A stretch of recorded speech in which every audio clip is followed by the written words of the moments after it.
it. We were down here last year, and quite impressive for an entry level. Had a couple of kids driving it, and man, there's actually a young lady out behind one of the boats. I think she's in the black boat. She's out behind the wheel and did a fantastic job here last year. So yeah, Caveman, I don't know that I'd be able to fit in one of those myself, but mate, we'll certainly... we could use a shoehorn and get you in there. Yeah, we'll get you out though. Oh no, yeah, no, definitely not. But no, so fantastic to see them here, and a little bit of pre-entertainment before the big boys get on the water. We got, for example, we got boat 14, Carter McAdam. He's 16, lives in Palmerston North. 16-year-old, getting out, having a crack, and while his mates are sitting at home playing on the PlayStation, he's really getting amongst it and being real about it all. Absolutely. I mean, can you even drive at 16? You were out on the road at 16? No, so, you can't. Well, yeah, no, legally you're not. Yeah, exactly. but no, look, he'll do really well. That number 14, 16 years of age, as you said, and he's right into it. And have a look at these boats. They have got some serious speed going on as well. So it is a wonderful little class. Today we're also featuring the GP hydroplanes, a great field of 6 or 7 boats down there. We've got the mod VPs racing as well today. So we've got to be off the water by 12 o'clock. So today's just getting all of the boats set, getting the tune, getting the setups all organised here at Taupo. And of course they promoted as Great Lake Taupo. And what a wonderful place in New Zealand this is. Almost as good as Hawke's Bay. Almost as good as Hawke's Bay. We don't have a big lake, so I'll give you that. But it is, mate. And touching on those, the GP boys, man, if you've never seen them before, hang around, guys, because you are in for a treat. I witnessed them first time last year, and I thought the V8 supercars had balls, but these guys have some serious gonads, I'll tell you. Oh, there's no doubt about it. These hydroplanes get up to about 180 miles an hour, so that is absolutely hooting along, close enough to 300 when the water's flat. Shorter course here at Lake Taupo to what they're normally running, so the boys are all lined up out in the water now. Boys and girls, I should say. Waiting for the all clear on lights. 25 class.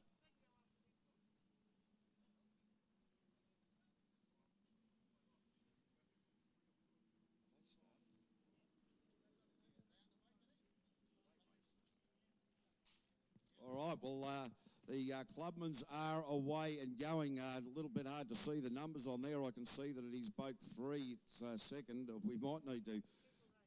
Purple Rain is Purple Rain, Black Sheep. And a partridge in a pear tree. No. Well, it's all about getting the trim right on these boats. We're just having a little bit of trouble picking up the numbers at the moment. The first time I've seen these particular boats out of the water, that plane looked like it was going to hit that channel marker out there. But it's all about getting the trim right, angling the engine. When we're talking about trim, it's the angle of the engine that makes these boats sit the right way. So it's all about getting this trim right as these clubmen dive into their turn mark there. She's doing pretty well out the front. That's Katie in the number 3 boat, doing a fantastic job. Got opened up by a good couple of boat lengths there on the next one back. And... as they swing that bend, she's not going to let him come up on the inside. No, she's certainly showing a clean pair of heels. Boat 58, Don Diggleman. He's the 67-year-old from Napier. So you've got 16s all the way through to 67 out there at the moment. So they're doing a wonderful job.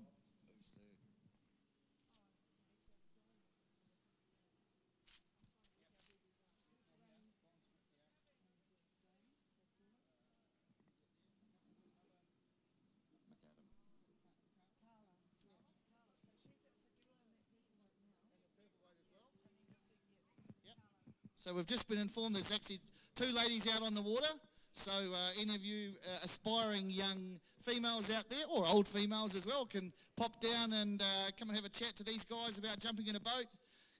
as Caveman said, low key to get into it, but like go-karting really before you get into a V8, right? Oh, absolutely. And we're coming up to the checkered flag now. And the boat, 14 Purple Rain, not on the water there. But yes, that has been done and won. Just pick up the number.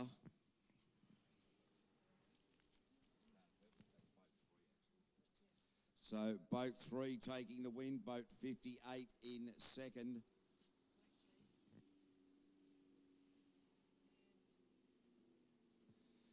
Might have to ask that they move the course in a little bit closer so that we can see the numbers. So we do apologise for those clubman class guys. We just... towards the shoreline, so we ask all the guys to stick out towards the markers. So good viewing for us up here. For the bigger boats, not so for the little boats, though. Yeah, that's right. Very, very difficult to see those numbers. But once we get our head around it as the day wears on, and of course, tomorrow morning from 9 o'clock right through the day, we have a full card of racing from the offshore powerboats, GP hydroplanes, of course, the clubmen, and it is going to be a sensational day of racing.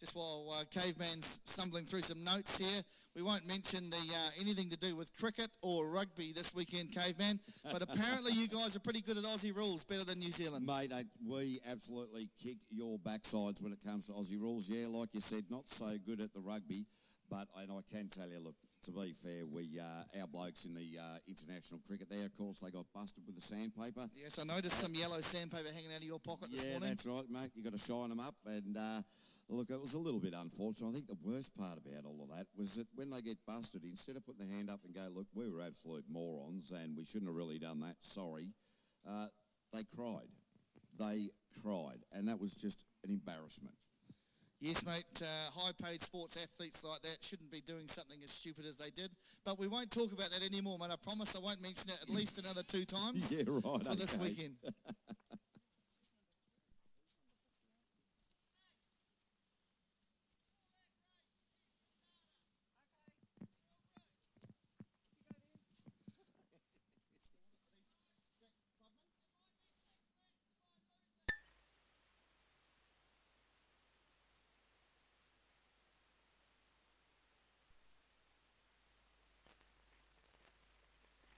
Para umu, I'll chip in there for you, mate. Being an Australian, I do have a little bit of trouble getting my tongue around some of the place names here in New Zealand, but Baden up there saying boat 79, the yellow boat, he's suggesting that it is a 4-lap race. He has just told the officials up here that it might be a 6-lap race if he's running a bit behind the fleet. So that's an interesting one. I like the way the man's thinking. David Speedy will be in boat 16. Blair Murray in boat number 3, heading out there as well. So this is a 4-lap race.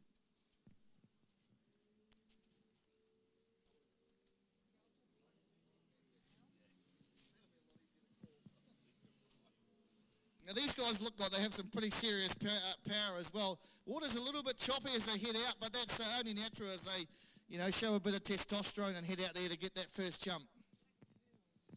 Yeah, so the Mod VPs, it looks like Chook is competing in this. He's out there, can't seem to get the jet boat started. There we go, got the fire in the belly of that. So Chook heading out there as we speak. So remember, folks, a 4-lap race coming up here. Going to be on the outside is going to be the starter. And so this should be a good one. First one for the day.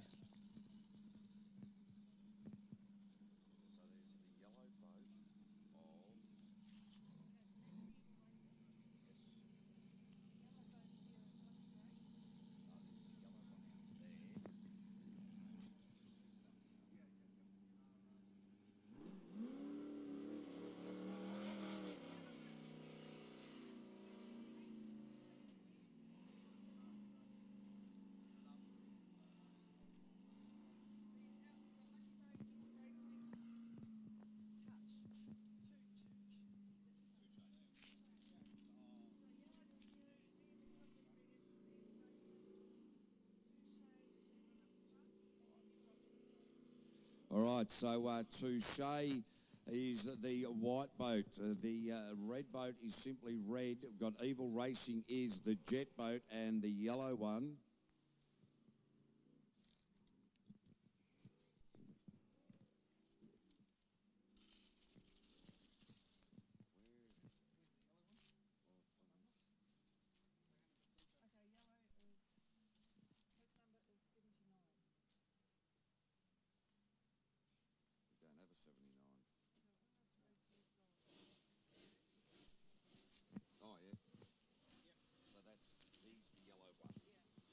Looks like they're just waiting for the one to come up on the inside there. Just bear with us here today, ladies and gentlemen. We're just, as we said, finding our feet. We will have it sorted out. Don't you worry about that one. So Scary, ridden by Braden Sprosen. So they're coming now.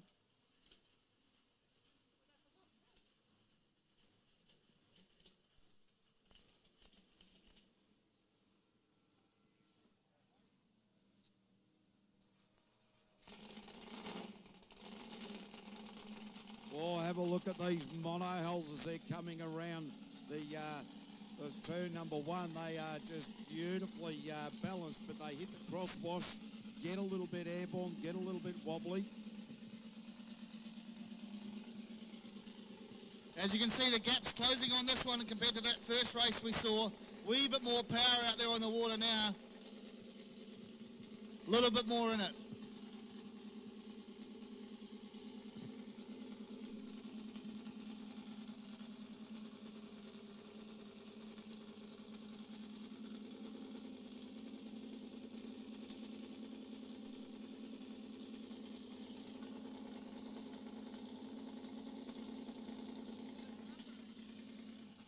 Serious speed out the front there.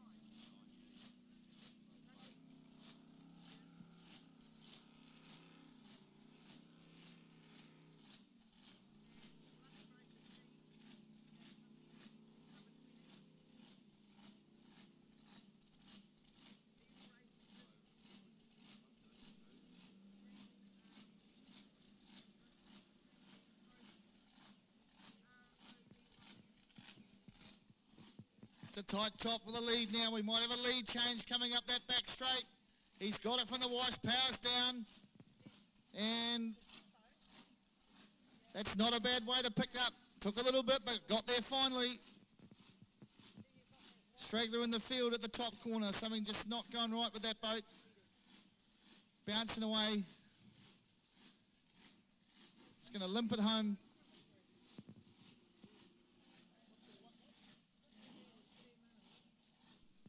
Touche's not giving up though. Round the bend they go. Give it everything as they come back down that home straight. Touche says we might be going into a six lapper because you're not going to take the lead off me. Here it comes. Flying. Round that bend they go. Touche's got a little bit wider this time, trying to get out of that wash. Round swings that bend. Dean Probin in the lucky break.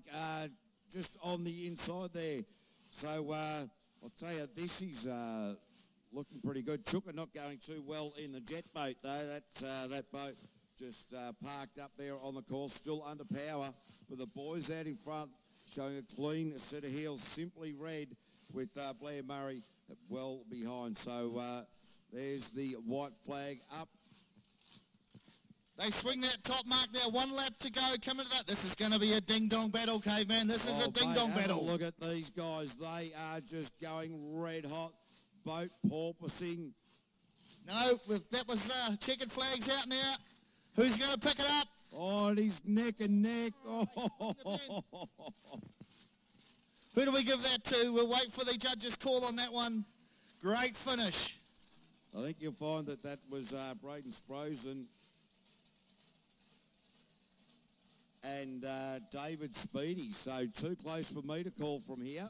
Yep. Definitely too early in the morning for us, Caveman. We'll leave it to the judges and we'll get that...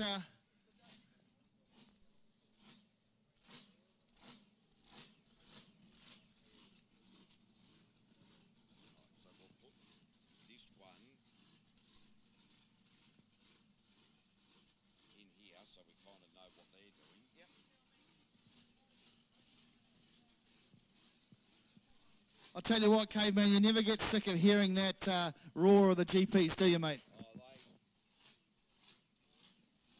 Yes, the boat's warming up there. They won't be far away from being put into the water. So really looking forward with Braden Sprosen with just absolutely sensation. David Speedy, the mechanic from Wellington. So we'll need to wait for the judge's call, or we might just ask for those guys to see, maybe they can sort it out. Maybe they can sort it out. Rock, paper, scissors at the end of the day if it's tie. And we didn't go 6 laps, so he must have been happy with the finish to leave it at 4. So. Oh, yeah, no, we'll certainly give that win to Braden Sprosen. Just his reaction as he's coming up onto the trailer there would suggest that he just got over the line.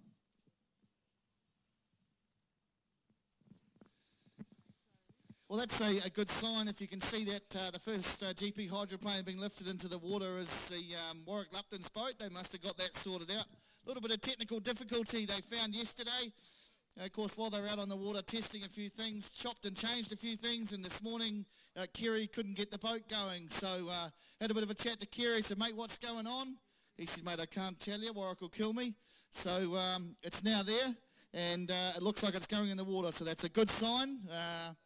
Hopefully we can get some traction and get it out on the water. Of course, we've got a couple of new boats this year. A new driver in Penrite Repco GP57. We've got David Alexander behind the controls for this meeting. Jack's going to sit this one out. We'll have a catch-up with Jack a little bit later on, see how he's going, how his trip to Canada went. But yeah, so David Alexander's the man behind the controls for the GP57 boat. Of course, no favouritism there, Caveman, none at all. We do have some sponsors up on the deck today, so welcome, guys. Appreciate you making the effort to travel over here today. So welcome to the GP hydroplanes.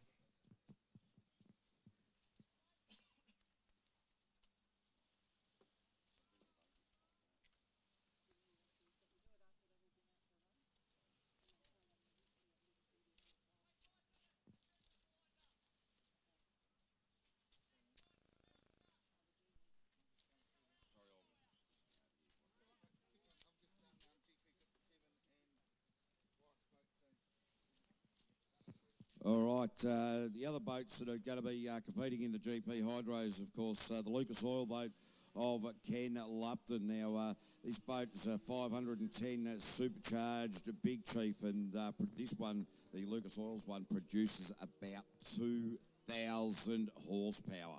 That is absolutely phenomenal. And they've got a great range of sponsors on there. Lucas Oil, Rightahy Farm Supplies, Bruce, Clifton Builders, Sill, Falcon Engineering, EC Dalliance, and Total Transport. So these GP Hydro boys certainly pull the big sponsors. But we're going back out there to the juniors out on the track in the clubman class at the moment. Might need some binoculars, mate. Yeah, they really are juniors, aren't they? Little tiny wee boats, smaller than the first ones that went out. But speed is definitely a factor there. They nothing speared, and they're giving it a good nudge, aren't they? Yeah, certainly getting into it. So just might need to borrow these. So I've got a Bobby sway on the first boat. Today, we'll just go through a few more of these the hydros here. Fair warning, Scott Coker from Waikato, and this is a 492 big block supercharge in it, so that boat will be producing somewhere around about sort of 15 to 1800 horsepower. Coming in with GP24, we've got the Tiger boat with Chris Pickard behind the controls. Chris is from Wanganui. This is a pretty good boat. He's been out here a little while, and it goes well. It goes well, fair to say. Sponsored by Waverley Harvesting, with a crew of Todd Cowan and Bruce Pickard behind the tools. Yeah, I had a look at Chris out there yesterday, just sort of getting things all set up. And look, they're pretty, it's an older style hull, and it doesn't have the wing on the front, or the canard, which keeps the boat in the water. The idea is to, with the GP hydros, you don't want too much drag, so theoretically you want just the prop in the water. Obviously the sponsons need to touch a little bit. Getting that wing balance is absolutely critical. You get that the wrong way, and that's why they call them planes, because you get it the wrong way and they go skyward. Yeah, nobody knows better than Warwick about going skyward. A few years ago, actually flipped it, snapped it in half, and the only thing that disappointed him was he didn't get the win. The guy passed him going underneath him as he was flipping in the air. So don't want to see any of that on the water today or through the weekend. So we wish the guys all the best and 100% safety out there on the water. Interestingly, Warwick Lupton has been around the sport for some 35 years, and I'm going to sort of make a suggestion that we can call him the grandfather of GP hydros, but I'm sort of suggesting that after such dedication to the sport, we might try to get him knighted. So I reckon we start calling him Sir Warwick Lupton. And if we can manage to Caveman, back up the truck, mate. If we did that, he would not be able to fit into the pitch bar. Yeah, good point. Yeah, so just wait till Sunday afternoon before we talking about any knighthoods or being sir. Right, you've only got to look at his run sheet, mate, to have a look at his job occupation. Yeah, it sounds a bit like a banker. Put a W in the front, and that's what all the guys think he is, apparently. So, but that's okay. He's a top bloke, absolute top man. He is the big man of the boats, and almost been around as long as the Massport Cup. Way back in 1925 was the first Massport Cup. So great sponsors, and of course that's what the boys are playing for, or boys and girls are playing for, the old Massport Cup. And great New Zealand company, of course, and you know, you got to support the country that you're in, and obviously the land of the long white cloud, and Massport's synonymous with this great country, and obviously with the Massport Cup as well. Since 1925, I'm not very good at maths, but that's around about as old as Warwick. Yeah, about as old as Sir Warwick Lupton. There you go again.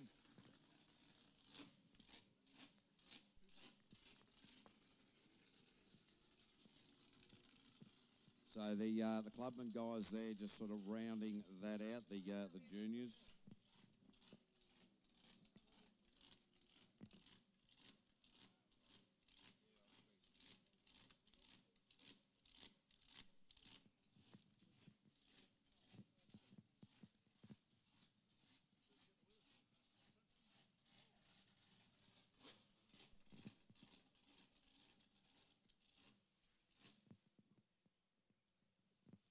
Of course, these GP boats are not like any other boat, having to be lifted into the water via the crane.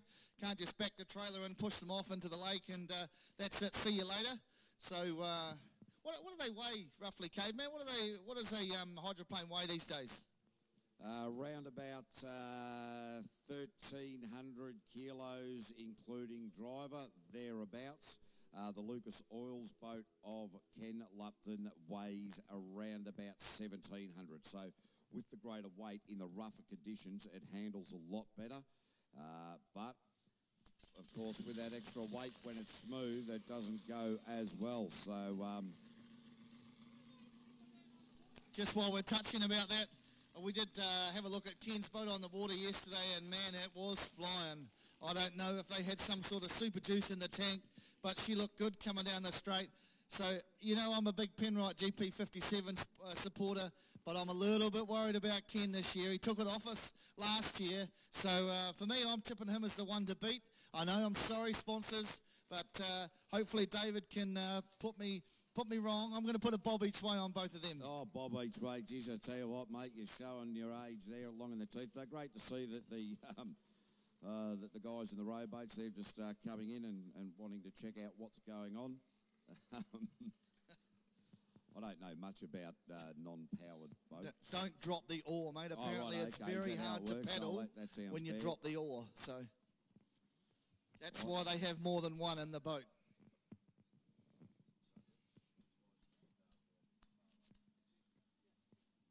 All right, so we'll take a bit of a break as we've just got a little bit of testing going on the water now. Oh, you gotta love that, don't you? I'll tell you, when the methanol starts wafting up in a commentary, it is just perfume. And I'll listen to the sound of that. That is just beautiful.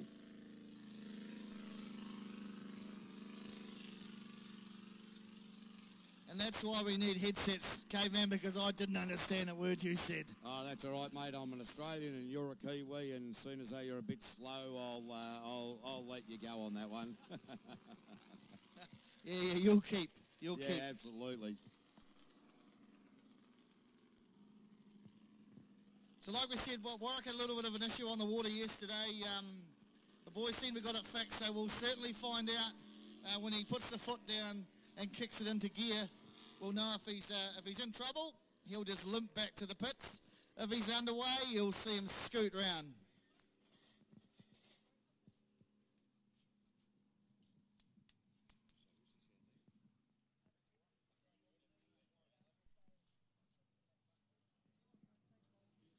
Yeah, so Sir Warwick Lupton out there.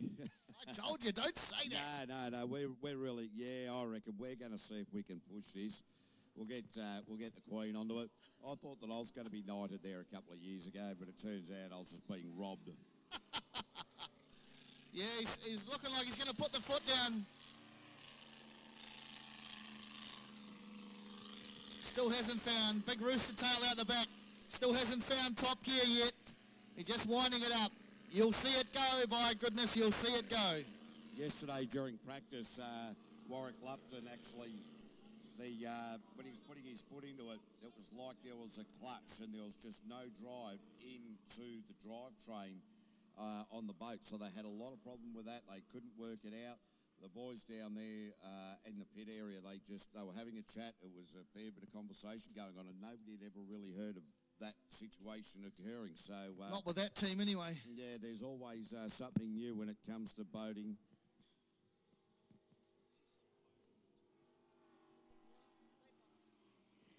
Looks like he's winding it up now. You can see that rooster tail get a lot bigger. He's seriously put the foot down. He must be happy. What do you reckon, Caveman? All right, Warwick Lupton just going around Dean Probin there. Dean Probin in the flat bottom. Warwick Lupton now getting a little bit of speed up. And just remember, this is just practice. The Tiger boat of Chris Pickard now just coming off the beach as well.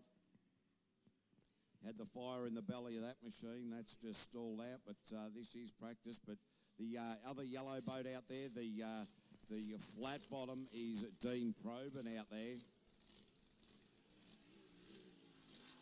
That's a little bit of a view of what you're going to expect today, ladies and gentlemen. Warwick Lupton running it a little bit wide around that turn mark. Chris Pickard now coming off and getting the warm-up for his boat as well. And Chris Pickard in the Tiger, that boat takes a long time to get up out of the water and onto the sponsons, and he's got no vision at all while that water's just pouring all over the front of the boat. So that's I suppose you have to have a good look around and go, right, I've got about 400 metres before I'm going to get hit by something else and get into it. And, of course, that's why the boats only turn left, obviously, as you can see, folks. And once they get to exactly what Caveman just backed up on there, you can't see out of the cockpit, so you've got to hold your race line, because if you stray off that, we're in a bit of trouble. Yeah, there is a world of hurt when that occurs. So great to see the boys out. Chris Pickard now sort of in the Tiger machine, now starting to get the Tiger up and running. So a lot of work goes into running these. Obviously, the cranes, the organisation, the safety boats, the safety crew, the medical divers.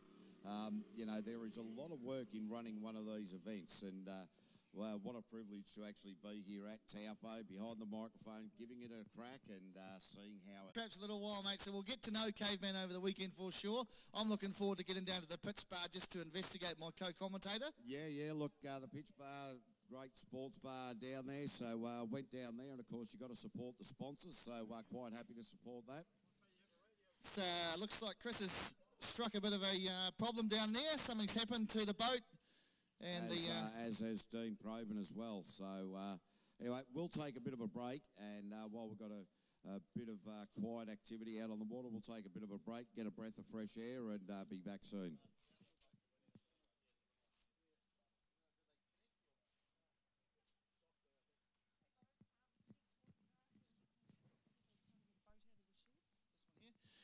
Guys, if you're the owner of white Commodore ute down here, registration number FLE388.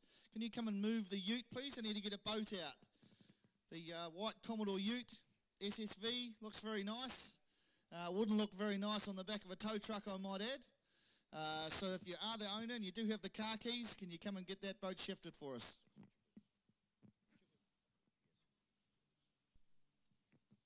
That's your boat, Chop. Can you come and move your ute? Thanks, buddy. Just want to get a boat out. Thanks, dude. No, we're good. So he's back up and running.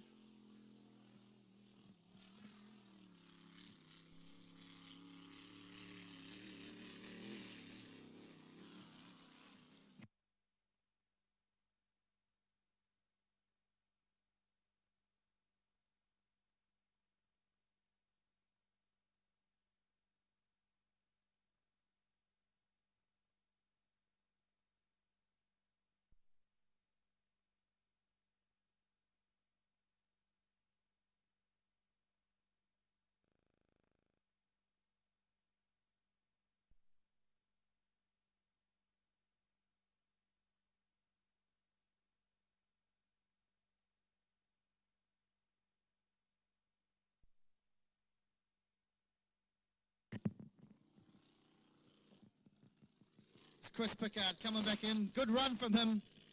Thought must have got that problem sorted back on the water, and he's good to go.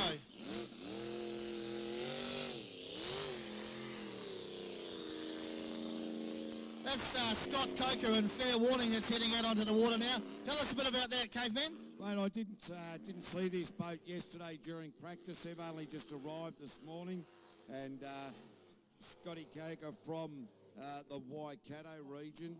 He is out there just giving his boat a bit of a blast, and the 496 cubic inch big block supercharged Chev, and his spare engine is a 492 big block supercharged. Most of these hydros actually have spare engines, and they will replace an engine within 20 minutes. I was just going to say 20 to 25 minutes.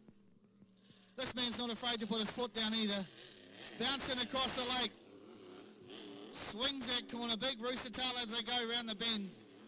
These boats have a turn fin on the left-hand sponson, or just behind the left-hand sponson, helps them dig in, and they call it a skid fin as well.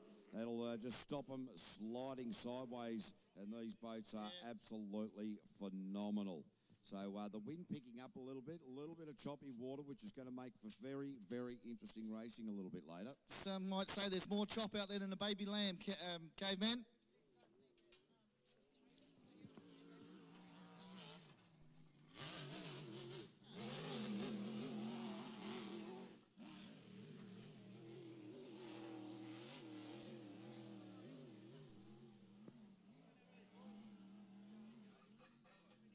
That Caveman? Yeah, no, I agree. It's all right, we've got another one.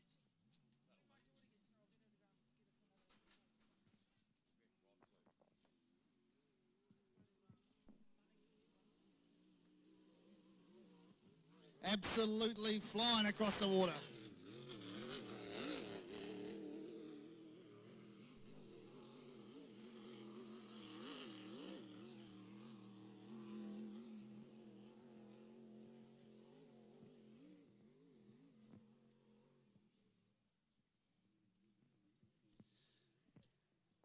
course, not only Taupo in this series, we've got Karapiro in a couple of weeks. Then we head down to Nelson, I think it is, and then the last one at Blue Lakes in Rotorua. And if you've never been there, I'm told it's a fantastic spot.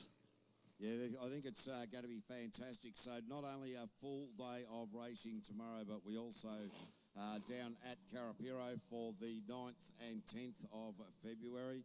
Scotty Coco just coming in. Chris Pickard's boat just going back up onto the trailer.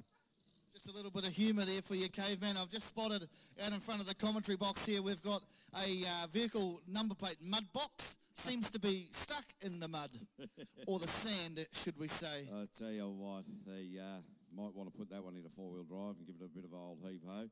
I got the blokes from Shot 360 Photos here, taking doing all of the good work there, so we'll be able to see all of that on the Shot 360 Facebook page. That's the one, yeah. Just go to Shot 360 on Facebook and they'll put some up there soon, and even check out the website as well. While we're at it, check out Hydro Thunder Facebook page. We're putting stuff up there with our live streaming going at the moment as well. Fantastic. So if you've got friends and family who can't make it down today and tomorrow, get onto that website, gphydroplane.co.nz. And, of course, the promotional package, Acceleration on Water, bringing to you the Massport Cup and round one of the GP Hydroplanes. Today's so g'day to everybody out there who's having a look on the live stream at the moment. As we mentioned earlier, today's proceedings just will be cut short. We've got a big concert in town, some big names, so we've been Who told are they, that we have to... Who are I they? wouldn't have a clue, mate. Some big names. Big. I think somebody mentioned Alana Morissette or something. Oh, that was last year. Oh, was it? Oh, well. I'm not up to date, mate. We'll get Auntie Google onto that so we can let you race goers. You might want to pick them up. I don't know if it's a sellout. Oh, look, Mudbox has got out of the mud. Well done, Mudbox. Might need a tow vehicle for the tow vehicle. Only thing is, though, the thing that he was supposed to pull out of the lake's still in there. Mr. Probin just still sitting in his... Thank you very much. I have it on good authority. The Taupo Summer Concert featuring Tony Child, Supertramps, Roger Hodgson, and a couple other blokes who I don't know. So that's on from about 3 o'clock, I think it is. There'll be a lot of noise going on in Taupo. Hopefully that weather holds out, makes it a beautiful night. And, of course, it's all about tomorrow for us. We'll have a nice big long sleep, Caveman. We'll be back bright and early tomorrow for some fantastic racing.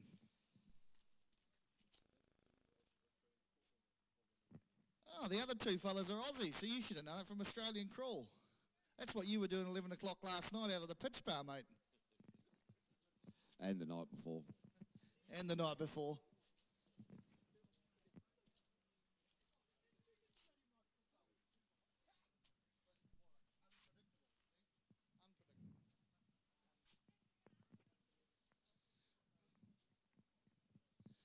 Well done, boys. Well done. Now you can hook it up to the tow ball. We should be good to go. Watch out for the wheelchair.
The boat just being loaded into the water now, folks, is the old boat of David Alexander, the old Steeler boat from last year. I'll have it on good authority that the only thing that's changed since it won the Mass Sport Cup last year is the paint job. So, of course, David we hope we'll be back for Carapiro. He's just sitting this one out, offering some sound advice from the pits. And we hope to catch up with Jack either later on today or tomorrow. In fact, we're hoping to catch up with a couple of the drivers to get them up here so they can give us their own perception of what it's like to sit behind the controls of this fantastic machine.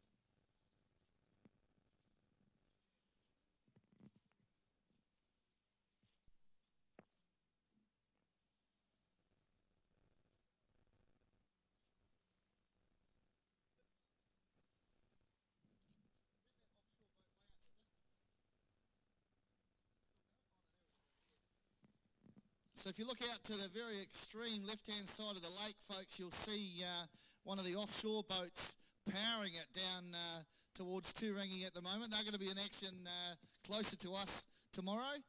But these guys have some extreme power. And if you get a chance, pop into the pits and have a look at them. They are one mean machine. Caveman? Yeah, they've running one of those boats out here running couple of, like they're running up to 2,000 horsepower, some of those offshore boats, and we will be seeing them tomorrow.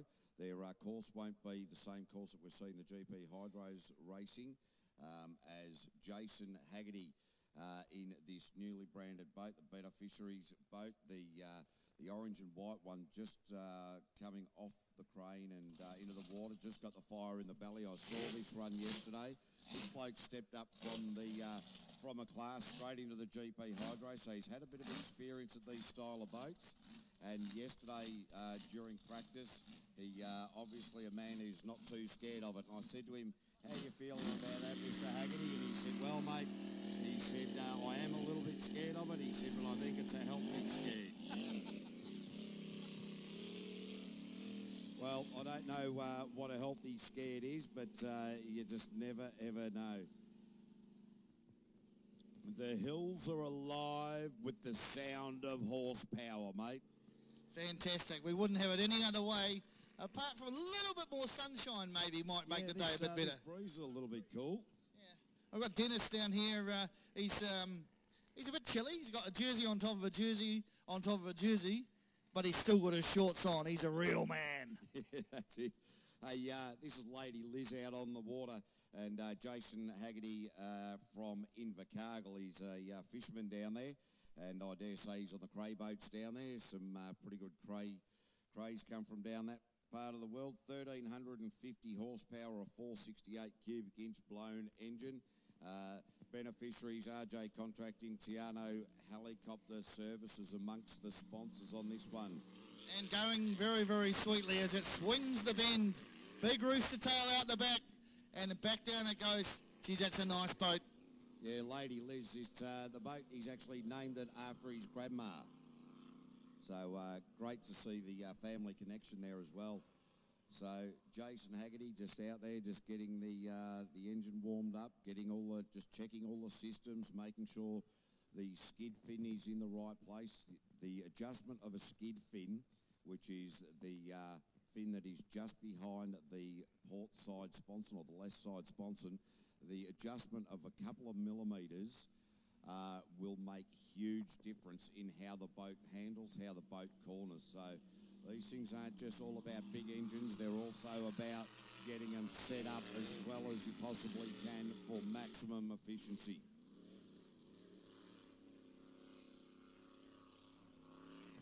Of course, the lake's still a wee bit choppy, so the boys have got to be extremely careful out there as well that the boat doesn't get too wavy, and like you say, keep that nose down just to combat the choppiness of the water. Yeah, very easy to get these boats skyward. It's all about adjusting the wing between the sponsons at the front of the boat and getting that trim right. It also, depending on the chop of the water, they will actually put in different propellers. So some of these boats have got a choice of up to 15 different propeller choices they can use. So a lot of tuning required for these boats, and we've got a heat coming up, a couple of heats coming up, which we actually have the lanes as well in which they're going to start, but we've been told not to tell anybody just yet because these guys don't know that. Fantastic. Always the event of surprise, right? The event of surprise. I mean, we'll only get plastered for it at the pit spa later on because we could have told who was on pole, but that's okay. Oh, look, that'll be fine. Ken Lupton in the Lucas Oils boat just being pushed out now. Jason Haggerty, that gives you a bit of an idea of the power and the noise and the speed that we're going to expect to see. And once we get three of the boats, got two heats, three boats in each heat today, so that'll be very exciting indeed. Takes a little bit of time to get these boats in and out of the water, doesn't it? So old Gav down there on the crane, he'll be working tirelessly right throughout tomorrow. So Ken Lupton has 2,500 horsepower available at his right foot.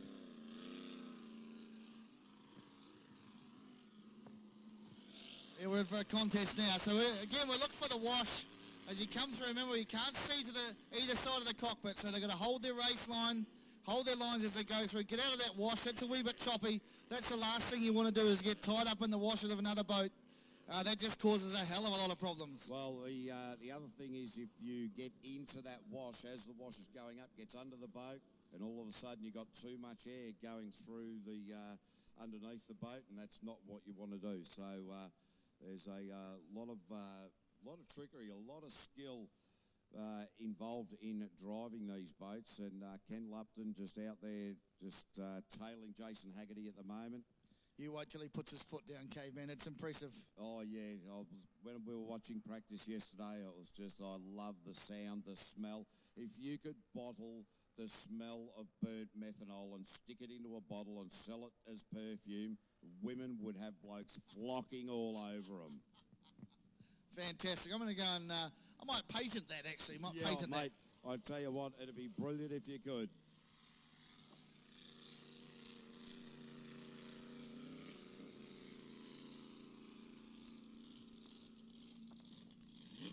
Sounds beautiful as it comes back in now. Lady Liz, happy with the run, so he'll come in. It may make some adjustments, and then it'll be put back on the trailer. See, Warwick Lupton's boat's been lifted back onto the trailer. He must be happy with the run. We'll try and get him up here later on in the weekend. To as we said, he's looking forward to a knighthood. Oh, now he's got me talking about a damn knighthood. Yeah, that's it. Sir Warwick.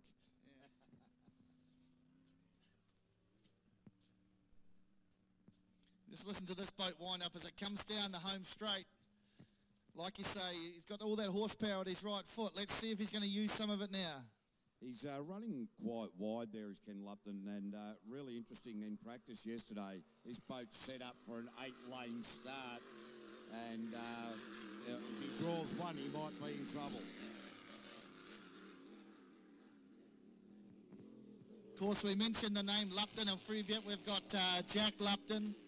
We've got Warwick, the dad, Jack, the son, Ken, another son, and of course David's tied up there somewhere as well. Oh yeah, look, it's a bit hard to sort of wrap your head around who's who, but just remember we've got Sir Warwick, he's the patriarch.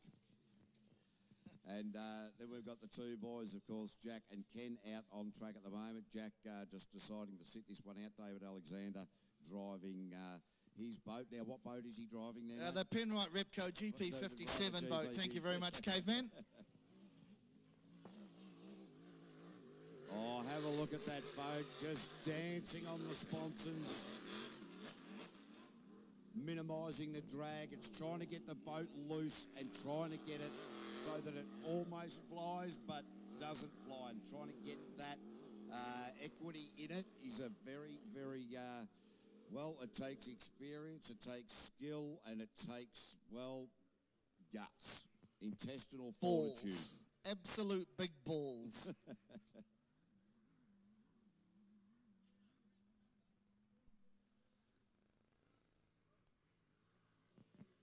Just listen to that roar coming down there. Oh, a bit choppy. Of course, there's only one out on the water, but when you get 4 boats out there, 4 wide coming around that corner, man, that's an impressive sight, Caveman. Really looking forward to getting these heats underway as well. So that will be coming up soon. As we said, this is just a practice run for all of the GP Hydro boys. Get their systems set up, make sure they've got the tune right, the engines are right, there's no issues with pressures and pyros and oiling systems and all those sort of things. In fact, this boat yesterday, when they pulled it out of the water, the outlet from obviously the water coming into the engine, the outlet from the cooling system had come loose and had broken inside the hull. So when they pulled it out, it weighed another tonne. There was so much water coming out of that. But they weren't concerned. They just sorted that, put a new plug in it and said, righto, we'll just put another screw in there and it won't come out again. Just like that? Yeah, just like that, mate. Of course, they don't call these guys drivers, do they, mate? They on the side of the boat's got the word pilot. Pilot because they have the full setup of an F-16 fighter pilot. Full oxygen. The G-force in the boats are unbelievable. And they reckon it's obviously flying on water, right? Yeah, well, that's right. The G-forces into these corners is a constant 4 to 5 Gs. So when you are at a constant 4 to 5 Gs, that's a lot of pressure on the human body, a lot of pressure on the gear, on the equipment.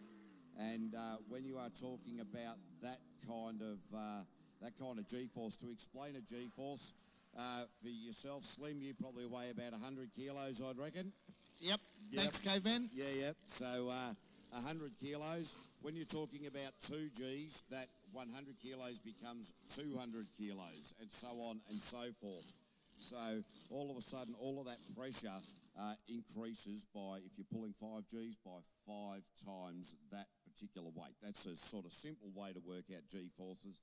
So when they're coming around these corners, you've got to be careful with your breathing. Really, it's the opportunity up the straights to take the breath, get the oxygen back into the body, because breathing going around these corners can be quite difficult. And you talk, I remember hearing Mark Webber, Formula One race car driver, talking about G-forces, and in certain parts of the track you just cannot breathe. The G's make it too difficult. You've got to pick your areas where you can take a breath. So these guys in these GP hydroplanes will be doing exactly that. And of course, it's not all. It is about the G-force as well, but they run on methanol, as we said before. If we could bottle it, the woman would be flocking, right? So they burn, like there's an Arctic truck park down here with drums of methanol on it. These guys have got enough. So they usually do a 4-lap race, right? So there's enough fuel on the boat to do a maximum of 5 laps. Correct me if I'm wrong. That's about right. So yes. if we have a false start, they've all got to come in and refuel, because they ain't going to get through the rest. So as you can tell, ladies and gentlemen, you look in there, and they when they're in full speed, we're looking at like a 30-second lap, and that's quick. So it's about a 2K circuit. It is a 2K circuit. Speeds up to 300 kilometres an hour, and that is just phenomenal. The methanol they use is roughly about 36 litres a lap. So that is just guzzling it. So they're burning quite a lot of fuel, hence why we love the smell. It drifts from that corner. When they come around that corner, it drifts into the commentary box, and by the end of Sunday, we're going to be talking like this, Caveman. We're going to be really comfortable with it. Caveman, look what's coming into the water now, mate. The Repco Penrite GP57 this weekend, driven by David Alexander. That's now on the crane and heading in. Doesn't it look nice? New paint job, new stick it up, and there's a nice gold strip running it through this year. So we've had a little bit of a design change. Not really, just added a couple of things, pulled a couple of things out, swapped the driver out. David's a little bit lighter than what Jack is. He'll kill me for saying that, but that's okay. It's all about the G-force. Don't worry about that, Jack. I've got your back. It's all good, buddy. So go to Hydro Thunder on Facebook and NZGP Hydroplane Drivers Club on Facebook as well. Acceleration on board of the promoters here. And don't forget to go to gphydroplane.co.nz.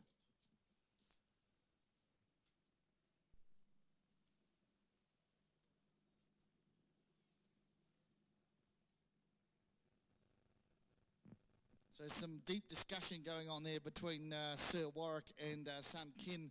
He's probably saying, Dad, my boat goes faster than yours. And Warwick says, no, mine goes faster than yours. It's not about how fast it goes, it's who comes first, right? Yeah, that's exactly right. And I'll tell you what, Warwick Lupton, well, let's face it, he's got a head like a welder's bench. Very unpredictable too, Warwick is. Very, very unpredictable. I'll say maybe I shouldn't have said that, or maybe a carpet layer's knee. Is that better? Yeah. Mate, it doesn't matter what you say, he'll turn it against you. Oh, absolutely.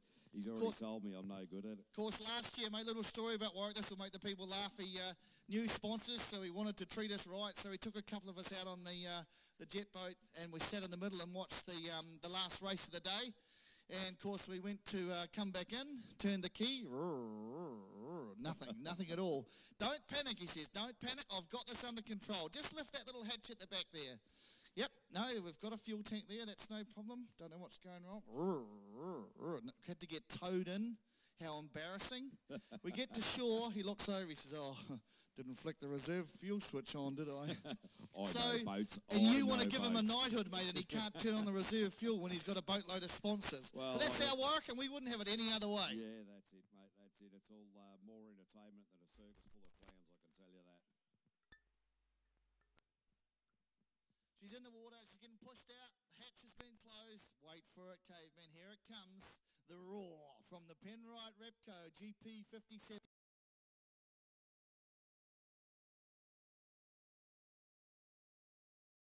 Yeah, the business development manager for Repco, I'll tell you what, you are, you've given, well, I'll tell you what, you guys need to throw a bit more money at this, because so far with the sponsorship branding that you put in, you know, you're not putting in enough. I know, we'll talk to Greg from Penrite about that. We throw a bit in there. There's the hum. You'll hear it take off. Don't let me down, David. Don't let me down.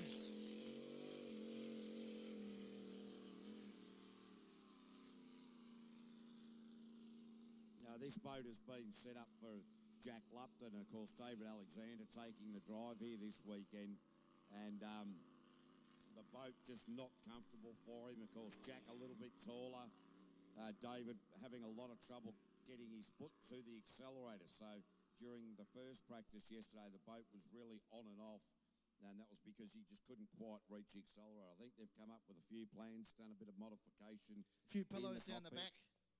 A few pillows down the back to push him a wee bit forward. Yeah, Jack's a big boy in height and stature, and so I can understand that.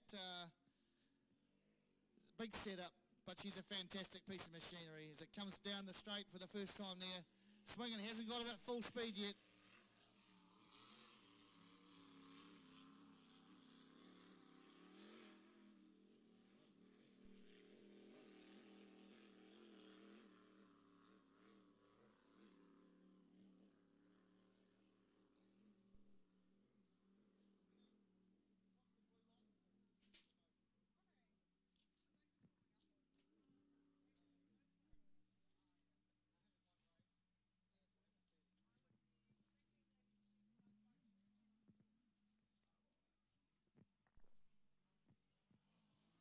David Alexander now starting to get into the GP 57, starting to put his foot into it. The boat just dancing across the water. These boats at full noise look absolutely beautiful.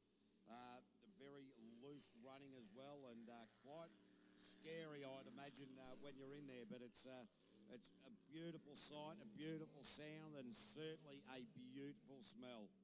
Sure does, mate. I don't think he's still got it at full speed yet. He's still a bit off and on that, coming down that straight. It's a bit bouncy, still a bit choppy, a bit of wash from some other boats, I think.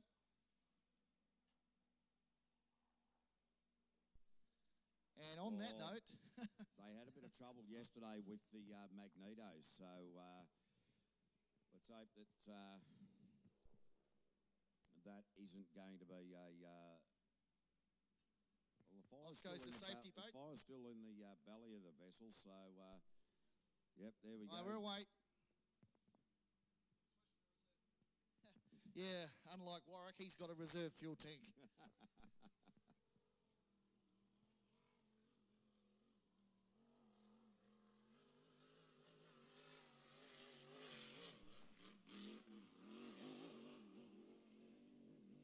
Our David Alexander was telling me a story a couple of days ago. He said he was over at Yarrawonga and he was just having... You get the big hole, and he's dipped it into a hole at about half pace and flipped it upside down. Ooh, let's not talk about that. Oh, geez, slow that's down. loose. That is very loose. You're not allowed to say the flip word again, okay? Oh, Not when okay. our boat's out there, thank you. Okay, no worries at all. But, geez, I tell you what, he really got that boat on the loose side of things coming up the front straight. Bit of work to be done, I think, when it gets back to the pits. We'll get the boys onto that, though. Don't you worry about that. We'll give Ken a run for his money.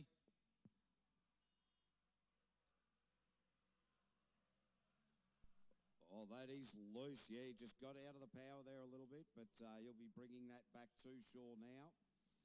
So, David Alexander showing you what the process of a GP hydroplane is all about. Yep, Ken's obviously happy with his boat. That's been lifted back onto the trailer now.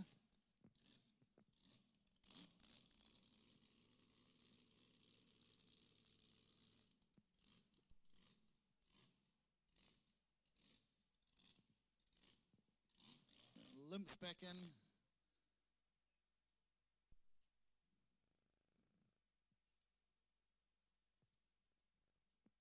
And looks like we've got the little fellas going back out. Again, these guys have got not quite as much grunt as the GPs, but hey, you've got to start somewhere. You've got to start somewhere. So around, I think we said before, about $1,500 to set yourself up on one of these little boats, Caveman? Yeah, $1,500 will certainly get you a start. They don't get any more than about $5,000, so very cheap way to go boat racing. And, of course, anywhere from 16 years old right through to people at 67. I think we've got one of our competitors out there. Purple Rain, number 14, heading out there. This will be, from the looks of things, the juniors.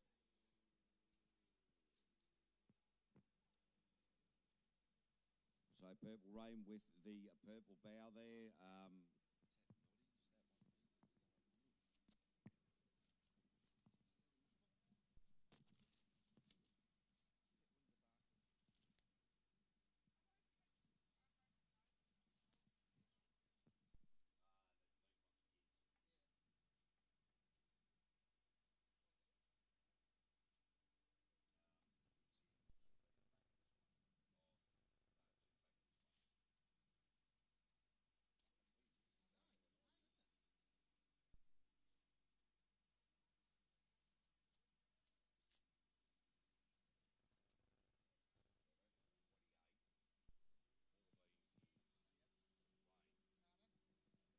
So heading out in boat number 16, and we've got Carter. Sorry, boat number 14. He's 16 years of age. Not afraid to put the foot down, the little fella either.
right, the juniors now lining up in boat 51 is the Noddy with Scott Watson in there. Boat 14, the Purple Rain, is Carlia McAdam, and boat 28, we don't have the details for that. That's the blue boat racing underway.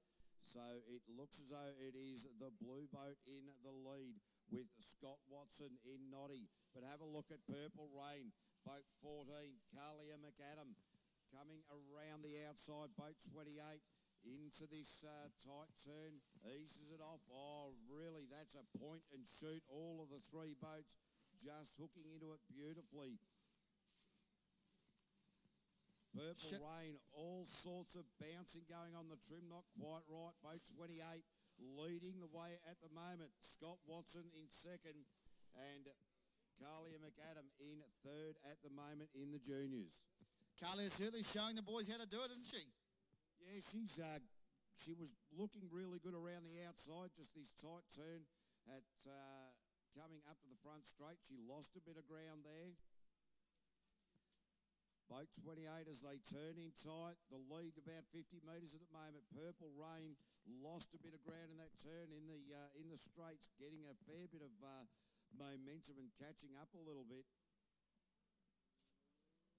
But we'll get the team from boat 28 up here to give us a bit of There's a bit of bounce out there, information on what we've got there. Big bit of bounce out there. They swing the corner there. Look at that. Oh, yeah, up and down. Gee, I tell you what. Oh, we've had a bit of a spin out at the top at the front of the field. Oh, the boat's just hitting this chop, and it makes life very, very difficult. All right, now they're really hooking in to that turn, and boat 28, he went inside the mark. Oh, that's naughty. So, yeah, just was told to get back around there. Last lap, the white flag's up. Oh, some big air from Purple Rain there. Really got the bow of that pointing skywards. Boat 28 was leading the pack, now well back in the field, and has just might be making his way back. But at the moment, it is Purple Rain and Noddy close behind. Boat 28 now had to get around the marks. But it is going to be Purple Rain. Carlia McAdam taking the win. Easily. Easy in the end. Yeah, very Purple Rain easy. does it easy, swings the bend. Great run. Bit of trouble out there, and that 28 boat's in a wee bit of trouble at the back there. Didn't quite pick up that last buoy Had at a the couple of spin-outs. come in spinner. Yeah, geez, I tell you, it's great to see the juniors out there in the clubman boats, and as we've said, a cheap way to get into it. Just goes to show that anyone can do it, though. Like you said, we had ages from 16 to 61 out there, Caveman. And if I could, I would, but I can't, so I won't. I'll tell you what, mate. I reckon sometimes with statements like that, you could be a lonely schizophrenic, but at least you have each other. Thanks, Caveman. So if you want to get into this clubman sport, come down here. The guys have got a board down there, the clubman's class, and they've got, so you can have a chat to, just trying to get the number up here, Tom, Baden, Andrew or Ross. Get down and have a chat to those guys and tell them that you're keen and you're interested and you want to get in amongst it. I'm sure they'll be only too happy to talk to you. More and more they get in the class, the better it is. And it seems like a hell of a lot of fun. You know, they say people have fun on 4 wheels, 2 wheels. Why not have fun on the water? Because remember, a bad day on the water is better than a good day at work. Yep, I'll second that. And actually, mate, as soon as your head has outgrown your hair, and as a bald man, you know, sometimes you have bad days, but it doesn't matter how many bad days you have as a bald man, it's always going to be better than a good day with a man bun. Yes, that's one thing I can assure you that I've never had to worry about in my lifetime is a man bun. Unless it's got jam and cream on it, that's the only sort of man bun that I look after. Well, I'll tell you what, I reckon you've only ever had one of them, wouldn't you? Well, only one at a time.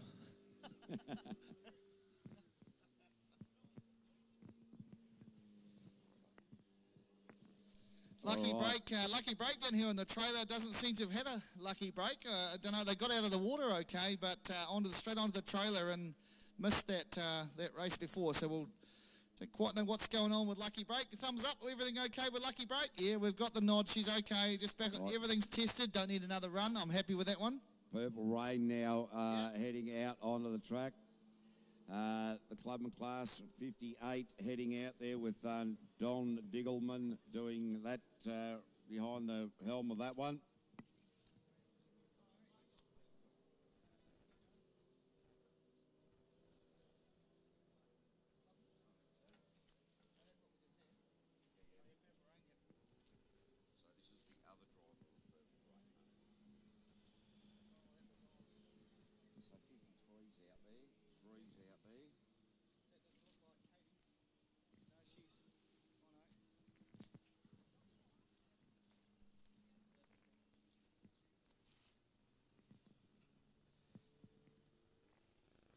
So some of these boats are actually A and B driven. So now we've got we had the juniors before. Now we've got the seniors out there at the moment. So out on the water is Purple Rain.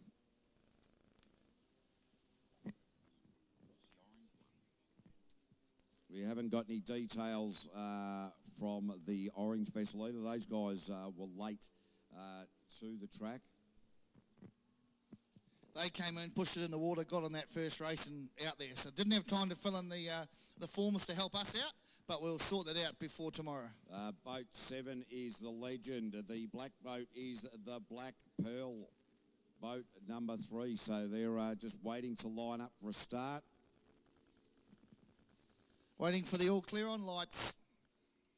6-boat field. I reckon this is going to be an absolute cracker, Slimbo. I'll take the one in front. All right, good work. Geez, I tell you what, you might be able to develop the Tats Lotto numbers for me tonight as well. Definitely. You guys play Lotto a wee bit different to us over there, though. You guys have it like every single day, don't you? Oh, absolutely. Not a bad betting sort of thing out in Australia, mate. They tend to, the old proverb of, they bet on 2 flies off, first to fly off the bar.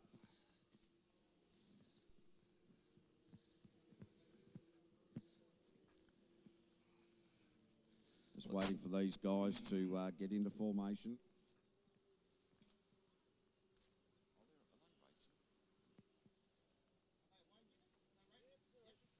Yep, they're away. So the Black Pearl leading just, or the orange boat, the one we don't have any details of, right up the inside. Purple Rain in third.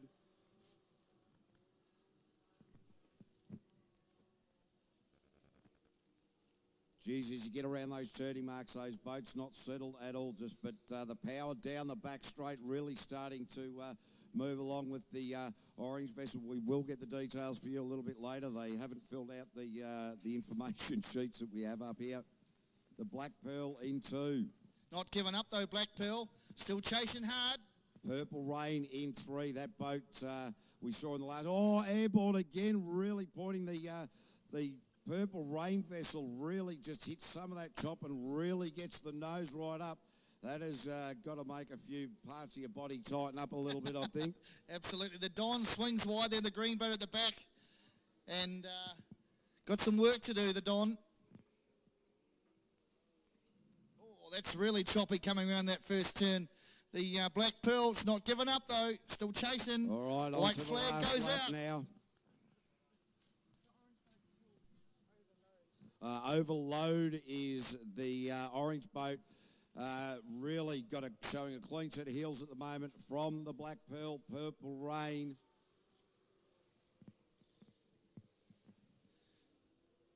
Coming up to the last bend. Overload. Opened well up on Black Pearl now. Swings the bend for the last time. Can hold it together. Still, remember, it's choppy down here. A little bit airborne coming down the main straight. Going to hold it together. Well done, Overload. Yeah, so Overload takes the win there. The Black Pearl in 2. Purple Rain will be in third. Oh, have a look at this finish to the outside.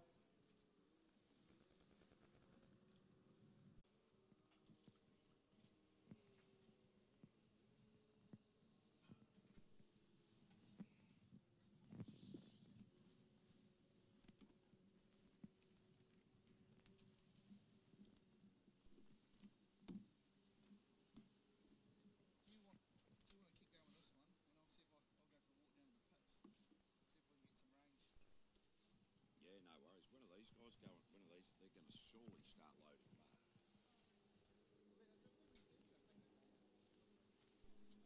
Yes, so it'll be, there's 2 heats. They are here.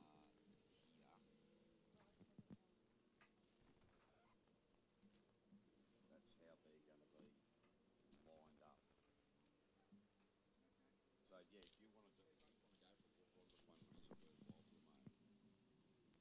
Oh no, because these mod VPs out now. Yeah, no little ones, eh?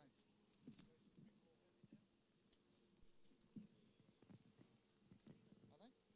Yep.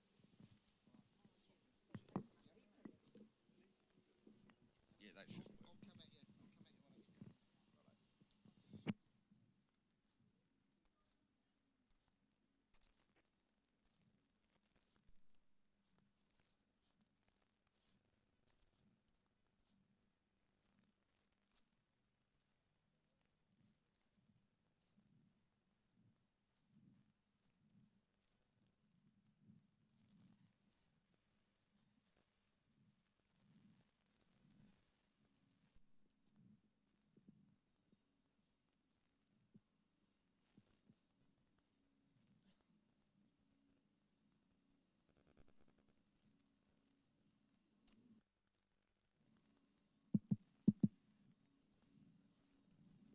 You got me there, caveman?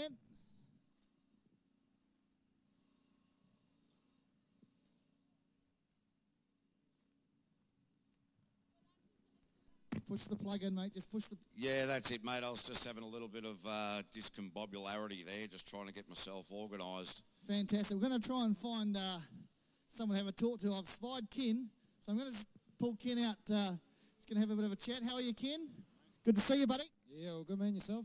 Oh, yeah, fair to middling, mate. Got out of the pitch bar pretty early last night, so I'm okay. Mate, looked a bit choppy out there. Conditions all good?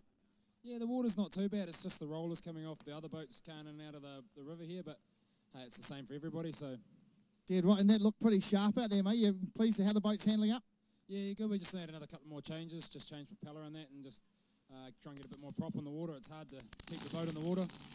Well, mate, we wish you all the best for the weekend, mate. We'll see you out there. All right, as we get the boats out there for the mod VPs. Scary is the yellow one with Baden Sposen. Simply Red, driven by Blair Murray. David Speedy in the white boat, the Touche. Chuka in the jet boat, they didn't have a great run in the first heat. He's got the fire in the belly, does Chuka. The A372 heading out there. So these boats will be running the full course.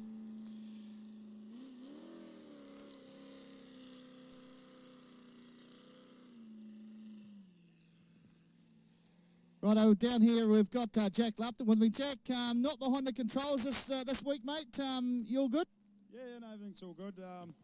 Got a cousin in behind the wheel who used to drive the Steeler last season, so he's pretty familiar with the boats, and yeah, he's doing a good job. Mate, it's just not the same cheering for GP57 this year without you behind the controls, but I'm doing my best, mate. Yeah, no, it's a bit sad in a way. I don't really like watching, but at the same time, we're still learning a lot with all the boats and can help out where I'm needed, so it's good. And of course, mate, fresh off coming back from Canada, you had a good session over there? Yeah, so we spent 3 months in Canada racing the world's best, and you know, you got big names, Hendersons, Brodies, Kennedys, Monahans, you know, all those boys, they're all right up there, and you know, I learned a lot, and it's taken quite a bit to my driving, and I've obviously got a little bit better at that, which is good, and you know, we're looking forward to going back there, which we've just signed up for the next 3 months. So, yeah, really looking forward to it. Fantastic, man. Of course, we kept an eye on you while you're over there on the live stream, mate, and you did us proud, mate. Look, I know you're busy with the boats. I'm going to leave you to it. That's it from me down here, Caveman. All right, just waiting for these guys. All right, so it'll be Scary on the inside, Simply Red out of pole 2. On the outside will be Touche, and Chuka just cannot get that jet boat settled. There we go. He's got a bit of pace into it now. These marathon-style boats, they do need to get up and get a bit of boogie about them to really settle. Don't have the trim of the outboards there, so they'll be coming around waiting for starters' orders. Get them in a line, get them all sorted out. So Scary out of pole 1. Baden Sposen is the pilot of that boat. Simply Red, Blair Murray has dropped off the back, so we're just waiting to get them organised. A little bit of cat and mouse out there with all of this, because these guys you can really get these guys. What they've got to start sort of roughly, the idea is to get them all rolling together, and a little bit of cat and mouse goes on at the pre-start. Some of these guys take off and push the guys to catch up and do all of those, make life a little bit difficult. Made it back, Caveman. Mate, geez, I tell you what, you're huffing and puffing. Bit of a trek up that hill, mate. Had to stop for a sausage on the way. I tell you what, looks like you've had more than one. Thanks very much, mate. Thanks. Oh, no, that's all right. Just here to help and provide confidence moving forward for you. Absolutely. No, you're right. Weight Watchers, mate, didn't last very long. Jenny Craig was okay, though, till she threw me out.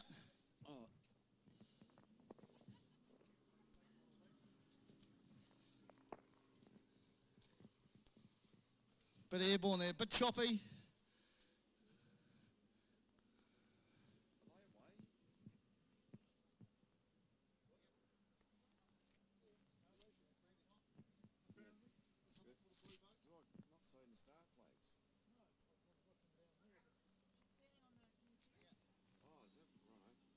So, yeah, Simply Red well off the pace at the moment. Chuka out the back door. He's just gone to the middle of the field just to, he's not having a good day of it at all.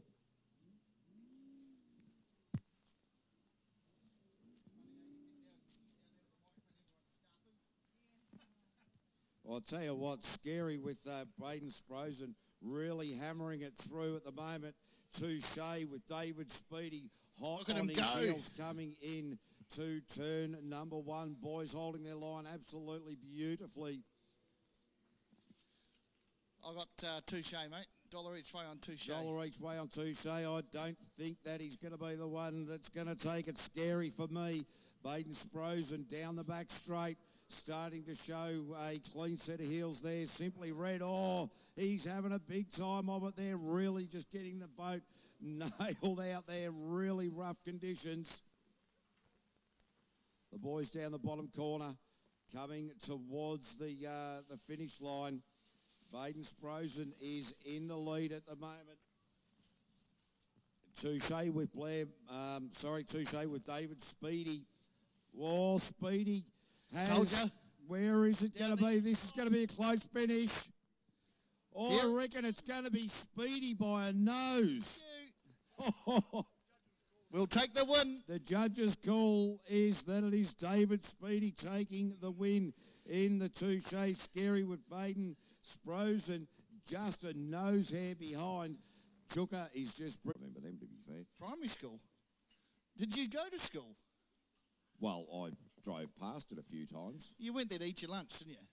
No, I went there to eat other people's lunch, to be fair. Yeah, no, you definitely are a Kiwi.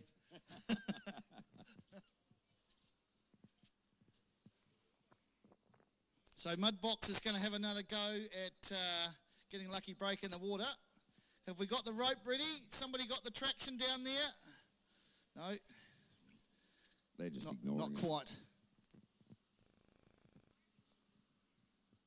So, of course, round one, you said, Caveman, we head to Karapiro in a couple of weeks and then down south to Nelson. And then, of course, we shoot back home to the beautiful Blue Lakes in Rotorua. Hopefully we go in there, and that's where it'll all be decided, like it was last year, very close all the way through. So that was the crunch. And, of course, David Alexander taking it out, who actually is piloting the GP 57 Penrite Rep Copa. Well, David Alexander took out the round or the championship last year, so he's actually got a boat coming over from Canada at the moment, or being built. So that's why he's taken on the GP 57 here this weekend. Of course, as we mentioned before, his boat that was a successful Massport Cup winner is been sold and renamed and repainted Lady Liz, and Jason Haggerty is piloting that one. As you saw out on the water earlier on today, looked pretty sharp, like the absolutely untouched from last year. Still had plenty of pace behind the pedal, and looking forward to seeing that in Heat 2 of the GP hydroplanes. We'll take a little bit of a break and be back with GP hydros as soon as the boats hit the water.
So we're back. Caveman's been stretched the legs.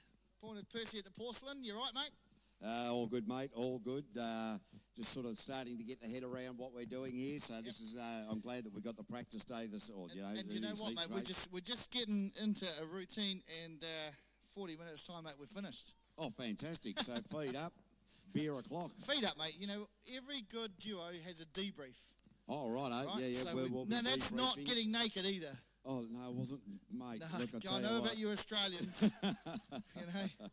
I tell you what, there's a few things that could be said about all of that, but we're just, considering we're community friendly here, community minded. Yes, kids up on the bank. Yeah, that's right. Do you reckon we have a crack at get that Mexican wave going again? It was a bit pitiful this morning. Yeah. All right, so we'll start from this end. Right, we're going to try and do a Mexican wave. We'll see how far down we can get. So all 3, right, ready, 2, 1. Whoa! It's good. It's start. Yep. No. All right. Yep. Keep going. Keep going. Oh, that's it. Well, beauty. Beautiful. That's it. No. Fantastic. Yeah, well done. Give yourselves a round of applause. It's a good rehearsal for tomorrow. That's it. Yeah. Good work. That's enough from you, Dennis. Hey, you know how the Mexican wave actually started? It wasn't in Mexico. It wasn't? No, in Victoria, where I live in Australia. Of course we it was. South of the border, jumped up screaming, and all the people next to them went, oh, wow, that looks like fun. And that's how the Mexican wave started. Wait, well, there we go. See, you claim Pavlova, you claim Crowded House, and now you want the bloody Mexican wave. Hey, well, and fair enough too. But seriously, the Pavlova, we're not going to argue about that. They're no bloody good anyway. Right, so you guys can have that. Look, Right. Did you hear the young lady up on the bank? Yeah, exactly. All right, I'll tell you what, you guys could keep your Pavlova. We're still claiming Far Lap, and we're going to send Russell Crowe back as well. Australians have a really good reputation for claiming good Kiwis. When they're bad Kiwis, they're still Kiwis. Yeah. Yeah, you can have the Warriors, mate. We'll give you them playing an Australian competition, and you can keep your cricket team. And as long as Michael Check is the coach of the Wallabies, you just keep him there, mate, because, man, he's doing a good job. He is. Anyway, enough about that, mate. We're going to turn our attention to the boats being loaded into the water. First heat, GP Hydroplane Series 2019. Who have we got, Caveman? Out of pole will be Chris Pickard in the Tiger. In pole 2 will be Warwick Lupton in the Annihilator and Jason Haggerty out of 3 in Lady Liz. But we've just had a bit of information from the pits. The drive shaft getting a little bit loose on Lady Liz, so they're just trying to bash that in at the moment. You've ever been to the Speedway and watched them, or the V8s in the pits and watched them working hard? If you were down in the pits now, that's exactly what you'd see on the back at Lady Liz. They weren't happy yet, like you say. A couple of pins popped out, pushed the drive shaft forward. Of course, it's not supposed to go forward, it's supposed to go back. And so they're doing their best to get it down. There's just a slight hold up before they try and get it in the water. Crane's on the move, so it could be a good sign. So it is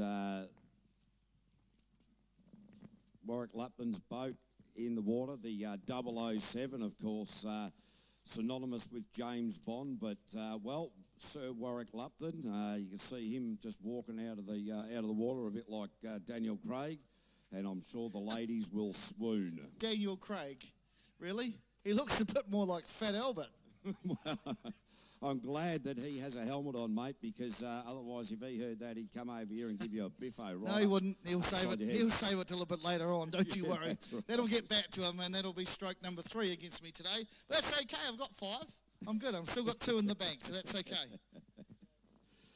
In Heat 2, it will be fair warning with Scott Coker, the Lucas Oils of Ken Lupton, and the GP57 of if you hit the water at a bit of speed, mate, well, you and me both, because let's face it, men in glass houses shouldn't be throwing stones. But I reckon if you and I combined to jump off a bridge into this water here, mate, we would create an inland tsunami. Mate, they do have a bomb competition over here in Taupo. So if you're in town, give me a ring, mate. We'll hook up. I reckon we'll take it out. Oh, mate, yeah, we are a fair chance of taking that out. I'll tell you what, mate, somebody said to me the other day, they said, mate, you should exercise. And I thought they said eat more pies. Yeah, play on words, eh? Play on words. It Hey, gets but you every I time. built a bar at home, and I called it the gym. I go to the gym often. That's what I tell my wife too. She hasn't clicked onto that yet. Well, maybe she has actually. Maybe she has. I don't know. She caught me out the other day, asked me where my members card was. I haven't got round to making that yet. Actually, my lovely lady at home, Anne, she's having a look on the live stream there. So, g'day, honey. And I call her 3 horses. Nag, nag, nag. I bet she wins every time though, right? Oh, I tell you what, she does. But she started off a conversation the other day, and she said, and I thought this was a really strange way to start off a conversation. She said, "You never listen to a word I say." And I'm thinking, how do you start a conversation like that? Yeah, you weren't listening anyway, were you? No, well, that's exactly. right. Yeah, I know. I tell you, woman, mate, they're strange blokes. I can say that because my wife's not currently up here, so No, that's okay. And hopefully she's got her earplugs in.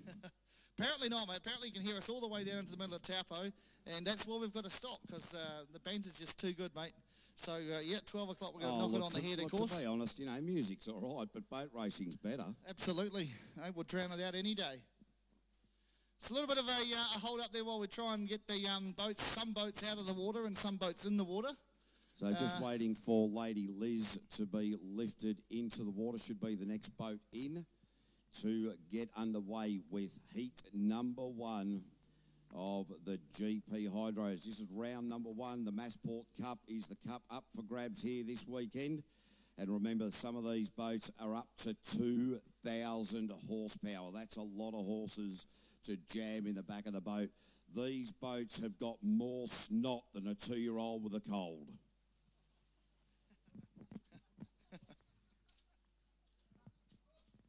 Snot, power, action.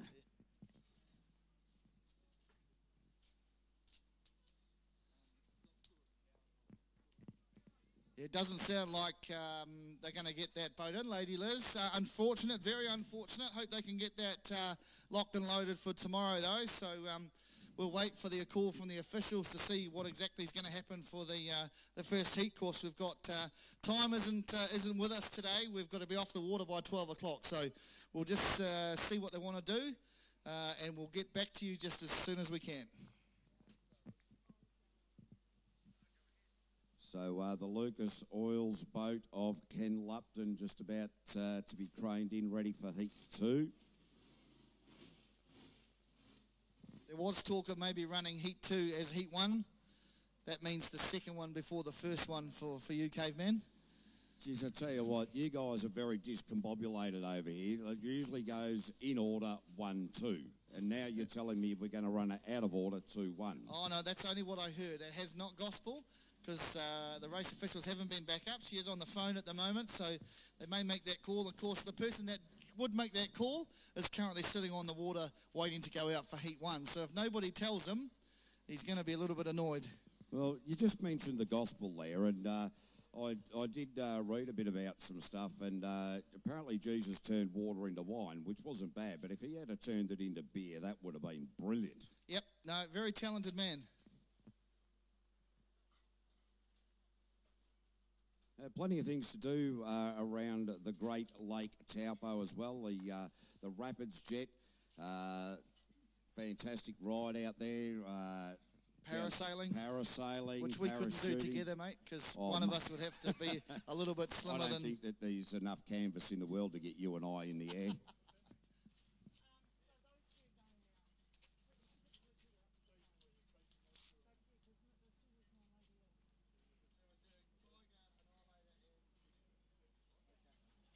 All right, so it is going to be Chris Pickard, Warwick Lupton, and Penrite Repco GP57. David Alexander, right, okay. So this is going to be heat number 1.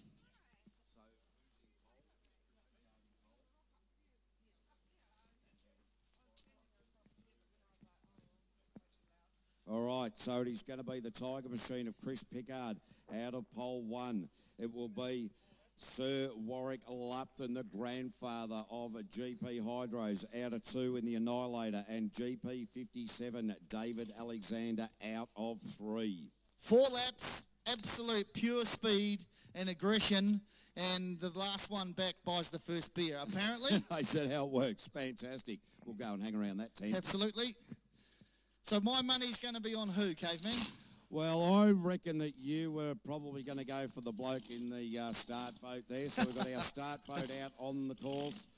They will be leading the boats around and then dropping the white flag, and they will be away.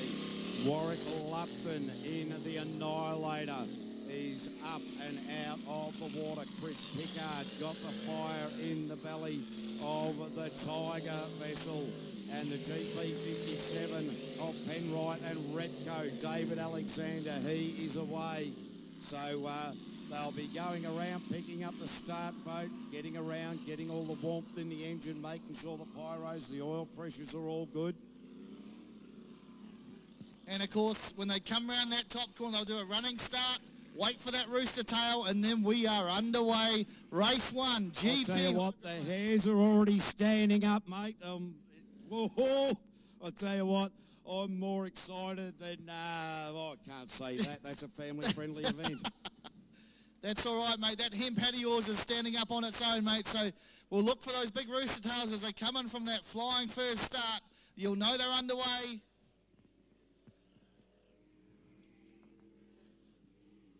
Got to hold that racing line. So this is all important. The flag is up. The white flag is up.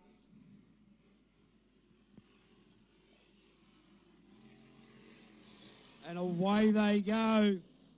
David Alexander, in the GP57, all out of shape. Chris Pickard into the first corner, taking the lead from the Annihilator, Sir Warwick Lupton. And GP57, bit of trouble at the back, coming down that back straight. Don't know what's going on, but he'll pick it up. Don't worry about that. Yeah, really got that airborne, but Chris Pickard on the inside into turn 2. 4-lap race, Warwick Lupton, well, surprisingly, well back from where Chris Pickard is.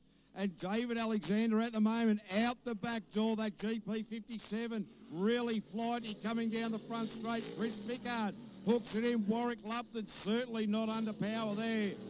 Now he gets his foot back into it again. And David Alexander well back at the moment. And not happy with the chop coming down that front straight. Round the bend he goes now. We've still got Warwick Lupton. He's trying to find some mother gear to get into that top bend. But Chris Pickard, man, he's looking good out in front, isn't he, Caveman? Oh, yeah, in the Tiger Machine, Chris Pickard, he's got a decent lead. Warwick and looking really good. Warwick Lupton certainly got a few issues there. Not the full power we'd expect to see from the Annihilator Machine. And David Alexander well out the back door. Yeah, definitely both below power. Maybe they haven't got that set up right for GP57, but it looks like Craig Pickard, he's going to bring this home. Oh, Chris Pickard, he's going to be loving this in the lead. So we're going to come around for the last lap. The white flag will be shown for the last lap. Can the Warwick Lupton pick him up? I don't think he's going to get him, Caveman. He's going to give it everything he can. He's found some power. Oh, he's coming up the inside. The Annihilator, the water really chopping up now. Into turn number 1 for the final time. Warwick Lupton has made some huge gains and takes the lead. You can forget about Penrite Repco GP57. It's all about the Annihilator in the front, ladies and gentlemen. What a comeback from Warwick Lupton. What a drive. He's gone, switched from 2. He's now taking the inside line. Chris Pickard really needs to stand on it. But at the moment, it is Warwick Lupton in the Annihilator. And he will be taking the win from Chris Pickard in the Tiger. And David Alexander in the Repco Penrite GP57 out the back door. What a great drive from Warwick. Absolutely fantastic. He didn't get off the water, didn't get on the water in Taupo last year. Absolutely brilliant drive from Warwick. I won't tell him that to his face because he won't let me live it down, especially beating our boat home. We'll go and have a chat to Dave to find out what the problem was, but what a great race from Warwick Lupton. Craig did well to stay with him. And again, they're coming in third place there, Penrite Repco GP57. Yeah, Chris Pickard right at the start there. He was looking fantastic. Warwick Lupton just slowly wound it up.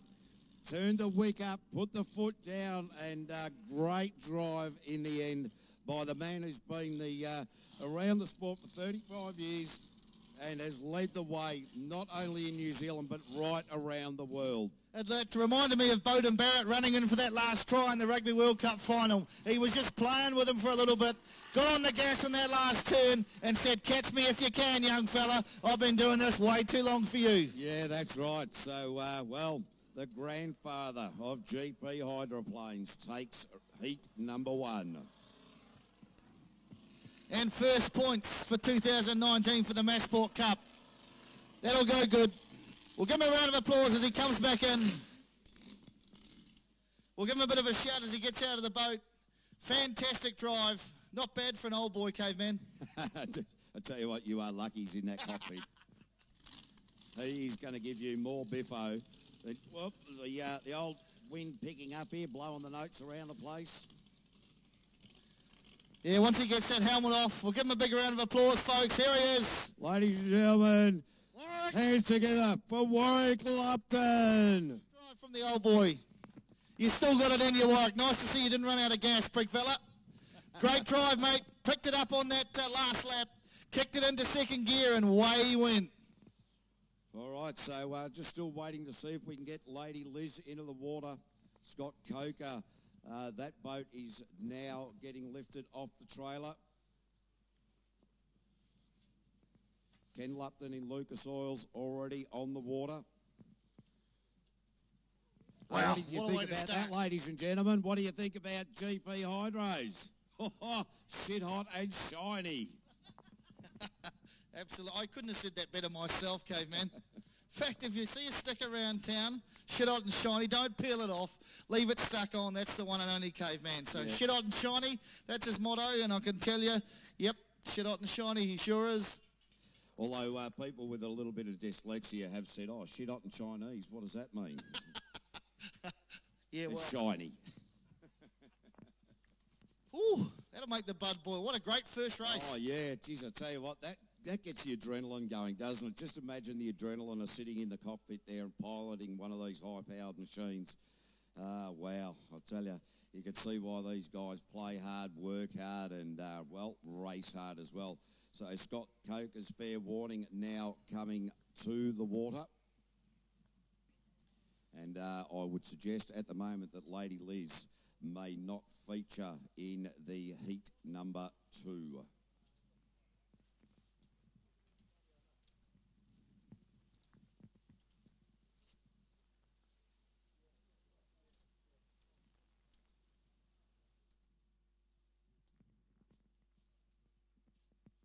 So what do you think, Slim?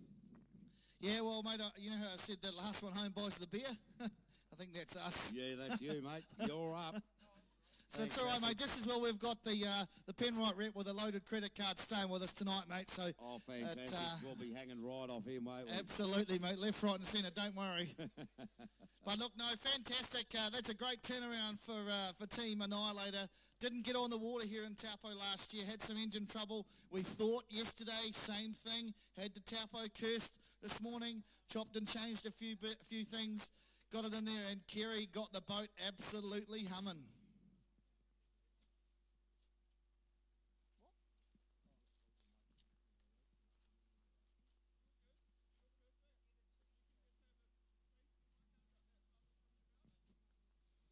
About there? Or about there? Good?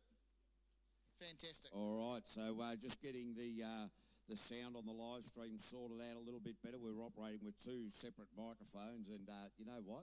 That's the first time I've ever heard anybody, but our live stream man down there said, Caveman, you're perfect. And I thought, wow. He obviously has never met you before. No, he's been checking me out.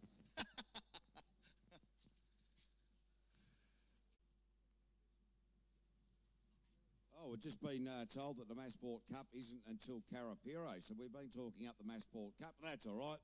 We've talked it up beautifully, so you've now got to go to Carapiro To watch the Massport Cup. the Massport Cup. Right. So that works wonderfully. Thanks Actually, for that. I went to Thanks for that. a mate of mine in Hamilton, Ghosty, a couple of years ago. He said, oh, mate, what are you doing? I said, oh, you know, just having a kick around. He said, well, we'll go down and watch the GP Hydros down there. So anyway, we get down there and I'm sitting there thinking, Jesus, a fairly empty bank here.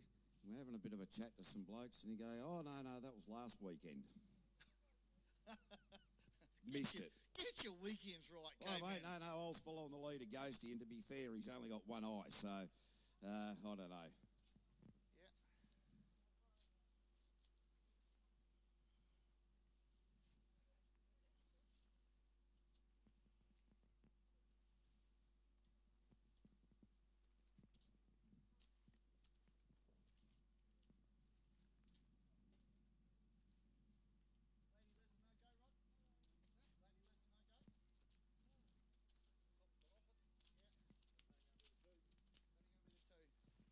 All right, lid's being closed on Ken's boat there. We've just heard Lady Liz probably isn't going to be a starter. The prop's still off, so we'll count that out. So we'll just have Ken and... Scott Coker in the fair warning machine. So it'll be Scott Coker in fair warning on the inside, pole 1, and the Lucas Oils of Ken Lupton out of 2. So... just waiting for the fire to get into the bellies of these, highly strung machines.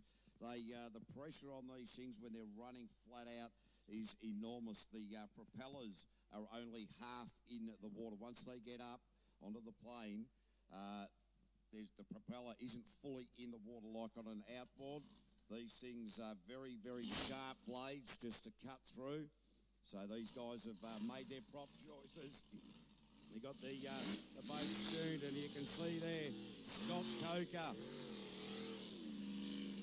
He is going to be on the inside. It is going to be Ken Lupton from Lucas Oils out of 2 as they come around the start boat. He's going to pick them up. Again, folks, watch for that rooster tail when they hit that top marker. We are underway. Big splash out the back. So strap on your life jacket and get set to get wet as these guys are going to go hard. Fair warning in Lucas Oils. That's who we've got on the water. Ken Lupton behind the wheel of Lucas Oils and Scott Coker in fair warning. Fair warning on the inside. Ken on the outside. The little bit of breeze just running down from the course as they turn into turn 1. That breeze will be picking up the bow of the boat there and not making them as efficient. This is where they're going to be pretty good on the trim. Wait for that start, Caveman. We're looking good. So Ken Lupton on the outside. It is Scotty Coker on the inside. And they're away. Ken Lupton really getting a good start, putting 2,000 horsepower onto the water there. Scotty Coker on the inside, but it is Ken Lupton into the first turn. Scotty Coker has taken up a little bit of slack on the inside. Oh, Ken Lupton is out right off it now. Keep it on. We'll keep going. No flags out, so we're still racing. It's his to lose now. Yeah, Scotty Coker, all he needs to do, he doesn't need to push this hard. If he realises that Ken is parked up out on the back straight there, he'll just be able to cruise to a nice, easy victory in heat round number 2. See that he goes past now. Ken's got the lid up, so everything's okay with the driver. That's Scotty will go past now. Pick that up that Ken's not in the race and should be plain sailing from here.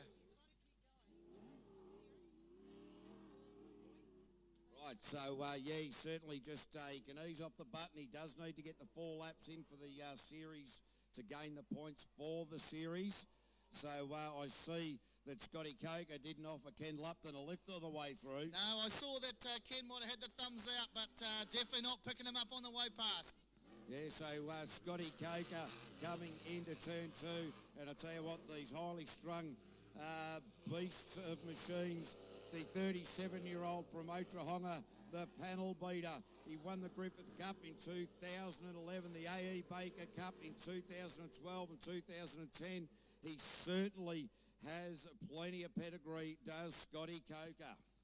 Should be looking for the white flag as he comes around that top corner now. Yeah, there we go. Dennis throws it out at him, so he's got one to go. Get home cleanly, and you'll take the points all on your own, Scotty. Yeah, tell you what, Ken will be absolutely gutted. So Scotty Coker into turn number 1 for the final time of this heat with Otrahonga Collision and Repair, Motor Preparations and Steve Marine Tauranga part of the sponsorship deal. Selwyn Coker and Gary Denman, Dwayne Brunton, the crew chiefs down there for Scotty Coker, the man from Otrahonga. Round he goes for the last time. Out comes the checkered flag. Home and hose for Scotty Coker. One man in the field for 3 laps, or really 3.5 laps. Poor old Ken will have to get down and see what happens. So round of applause here for Scotty Coker. He will be absolutely wrapped with that. I wonder if now he'll go via Ken and offer him a lift. Well, you know what this means, don't you? That means there's only one Lupton to finish. Yeah, well, Sir Warwick. So who's got bragging rights when they get down to the pitch bar? Oh, well, let's face it. We know what races are like. They'll all be trying to win the Talk It Up Cup. Absolutely, the Talk It Up Cup. Yeah, well, unfortunately, I don't think Ken's going to feature in that. He's still out there. The safety boat's still out there. They don't quite know what happened, but we'll try and get some details for you from Ken himself.